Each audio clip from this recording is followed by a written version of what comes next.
Hello ಎಲ್ರಿಗೂ ನಮಸ್ಕಾರ. ನಾನು ನಿಮ್ಮ ಚೇತನ್. ಏನಪ್ಪ ವಿಶೇಷ ಸೂಚನೆ ಅಂದರೆ, ಇದೇ ತಿಂಗಳು ನಡೆಯಲಿರುವ ಹೊಸ ಬೆಳಕು ಪಿಜನ್ ಟೂರ್ನಮೆಂಟು 28/12/2025 ಹೊಸ ಬೆಳಕು ಪಿಜನ್ ಟೂರ್ನಮೆಂಟ್ ನಡೀತಾ ಇದೆ. ಸೊ ಈ ಕಾರ್ಯಕ್ರಮಕ್ಕೆ ಬರುವ ಎಲ್ಲ ಶೋಕ್ದಾರ್ಗಳಿಗೂ ನಮ್ಮ ಯೂಟ್ಯೂಬ್ ಚಾನಲ್ ವತಿಯಿಂದ ಒಂದು ಚೀಟಿಯನ್ನು ಕೊಡ್ತಾ ಇದ್ದೀವಿ. ಅದು 10:30 ಇಂದ 11:30ವರೆಗೂ ಮಾತ್ರ. ಸೊ ಯಾರು ಅತಿ ಬೇಗವಾಗಿ ಬಂದು ಕಾರ್ಯಕ್ರಮಕ್ಕೆ ಭಾಗವಹಿಸ್ತಾ ಇರ್ತಾರೋ ಅವರಿಗೆ ನಾವು ಒಂದು ಚೀಟಿ ಕೊಡ್ತೀವಿ. ಆ ಚೀಟಿಯಲ್ಲಿ ತಾವುಗಳು ತಮ್ಮ ಹೆಸರು, ತಮ್ಮ ದಾವಡಿ ಹೆಸರು, ತಮ್ಮ ವಿಳಾಸ, ನಿಮ್ಮ ಫೋನ್ ನಂಬರ್ನ ಅದರಲ್ಲಿ ಬರೆದು ಕೊಟ್ಟರೆ ನಾವು ಅದನ್ನು ಒಂದು ಟ್ರಾನ್ಸ್ಪರೆಂಟ್ ಬೌಲ್ನಲ್ಲಿ ನಾವು ಅದನ್ನು ಹಾಕ್ತೀವಿ. ಕಾರ್ಯಕ್ರಮದ ನಡುವೆ ಬಂದಿರತಕ್ಕಂಥ ಗೆಸ್ಟ್ಗಳಿಂದ ಆ ಟೋಕನನ್ನು ನಾವು ಎತ್ತುತ್ತೀವಿ. ಯಾರ ಹೆಸರು ಟೋಕನ್ನಲ್ಲಿ ಬಂದಿರುತ್ತೋ ಅವ್ರಿಗೆ ನಮ್ಮ ಯೂಟ್ಯೂಬ್ ಚಾನಲ್ ವತಿಯಿಂದ ಒಂದು ಜೊತೆ ಪಾರಿವಾಳವನ್ನು ಉಚಿತವಾಗಿ ನಾವು ಕೊಡ್ತಾ ಇದ್ದೀವಿ. ಅದೇ ರೀತಿ ಟೋಟಲ್ ಆಗಿ 5 ಟೋಕನ್ಗಳನ್ನ ನಾವು ಎತ್ತಿಸ್ತೀವಿ. ಹಾಗೆ ಎರಡನೇ ಚೀಟಿ ಯಾರು ಬಂದಿರುತ್ತೋ ಅವ್ರಿಗೆ ಜೆ.ಸಿ. ರೋಡ್ ಮಹಾಬಲೇಶ್ವರ ದಾವಡಿಯಿಂದ ಒಂದು ಜೊತೆ ಸಿಗುತ್ತೆ.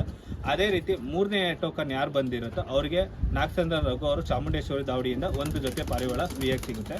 ಅದೇ ರೀತಿ 4ನೇದು ಸಿದ್ಧಿವಿನಾಯಕ ದಾವಡಿ ಅವಲಹಳ್ಳಿ ಉಮಾಮಹದೇವರಿಂದ ಒಂದು ಜೊತೆ ಪಾರಿವಾಳ ಫ್ರೀಯಾಗಿ ಗಿವ್ ಸಿಗುತ್ತೆ. ಅದೇ ರೀತಿ 5ನೇದು ಬಂದು ಬೆಳ್ಳಿ ದಾವಡಿ ಸೊನ್ನೆನಹಳ್ಳಿ ಯೋಗೇಶ್ ಅವ್ರ ಫ್ರೆಂಡ್ಸ್ ಕಡೆಯಿಂದ ಒಂದು ಜೊತೆ ಪಾರಿವಾಳ ಉಚಿತವಾಗಿ ಸಿಗ್ತಾ ಇದೆ. ತಾವುಗಳೆಲ್ಲ ಕಾರ್ಯಕ್ರಮಕ್ಕೆ ಬೇಗ ಬಂದು ಸುವರ್ಣಾವಕಾಶನ ಒದಗಿಸ್ಕೋಬೇಕಾಗಿ ತಮ್ಮಲ್ಲಿ ಕಳಕಳಿಯ ಮನವಿ ಮಾಡ್ಕೊತೀನಿ. ಇದಕ್ಕೆ ಯಾವುದೇ ಥರದ ಶುಲ್ಕ ಇರುವುದಿಲ್ಲ. ಇದು ಟೋಟಲಿ ಗಿವ್ ಅವೇ ಫ್ರೀ ಆಗಿರುತ್ತೆ. ಯಾರೂ ಅನ್ಯತಾ ಭಾವಿಸಬೇಡಿ. ಎಲ್ಲ ಕಾರ್ಯಕ್ರಮಕ್ಕೆ ಆದಷ್ಟು ಬೇಗ ಬನ್ನಿ. ಕಾರ್ಯಕ್ರಮವನ್ನು ಯಶಸ್ವಿ ಮಾಡೋಣ. ಅಕ್ಕಿ ಶೋಕಿ ಬೆಳೆಸೋಣ, ಅಕ್ಕಿ ಶೋಕಿ ಉಳಿಸೋಣ.